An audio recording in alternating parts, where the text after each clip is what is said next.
City University have been looking at seagrass restoration for about 10 years now, and as part of that process we've been developing the idea of seagrass nurseries, so ways in which we can create like propagules and material that we can do restoration projects with, in particular seed-based restoration.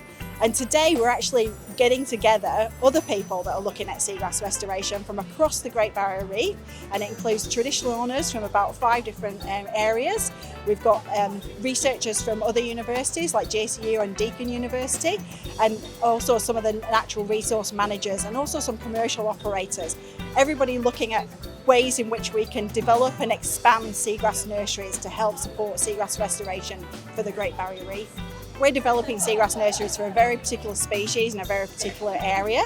We've got 3 or 4 different nurseries now, and through running those different nurseries, we just see, even working on the same species, the differences, both in terms of the locations that they're planting to, but the same species doing slightly different things. So across the Great Barrier Reef, we've got 15 different species, different environments, different people, different partnerships. So actually bringing everyone together to learn from each other about those different environments, but also pick up some of the work that we've been doing in developing seagrass nurseries and applying it to their own situations is going to be really critical.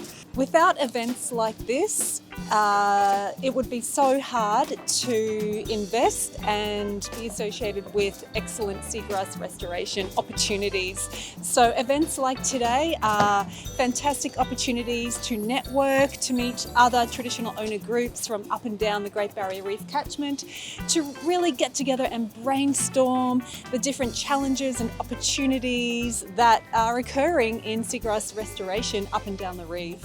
Seagrass restoration is something that I've learnt about recently, and I can't believe that it just hasn't been done sooner. So if we could get a series of seagrass nurseries up and down the Great Barrier Reef catchment, this will provide a huge opportunity for coastal restoration opportunities, as well as sustainably led traditional owner investments and businesses. So without seagrass nurseries, it would be so hard to scale up and restore the reef at the rate that she needs to be restored at.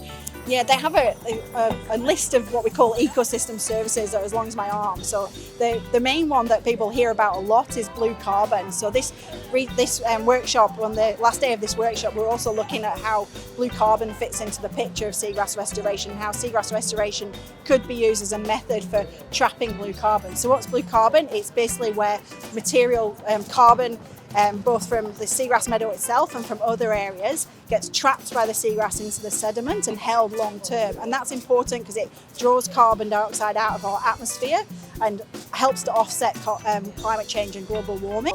But at the same time, they can also be very good in terms of fish habitat. So they create a really good nursery ground for juvenile fish and shrimps and prawns and crabs. They're also foraging grounds for some of those species. They also trap a lot of fine sediment and nutrients, so they're almost like the kidneys of the Great Barrier Reef, stopping all those fines and nutrients getting out into the reef and causing damage to the reef. The other one that's close to people's hearts is that they're also direct food for dugongs and turtles, so protecting the seagrass, we get less strandings and die-offs and divex for the green turtle and the dugong. But the biggest driver of seagrass losses across the Great Barrier Reef is the more frequent and intense storms that we're having and flood events. So flood events bring sediment off the land, which cause stop light getting to the seagrasses, and then that sediment drops onto the seagrasses and can bury it. And then severe storms can actually just rip up the seagrass. So a cyclone going through a meadow at Pioneer Bay can rip up most of the seagrass. It ended up in people's gardens and in the trees and things like that. So it can be really quite severe. So the idea is to go back and basically help them bounce back, so help them enhance their recovery.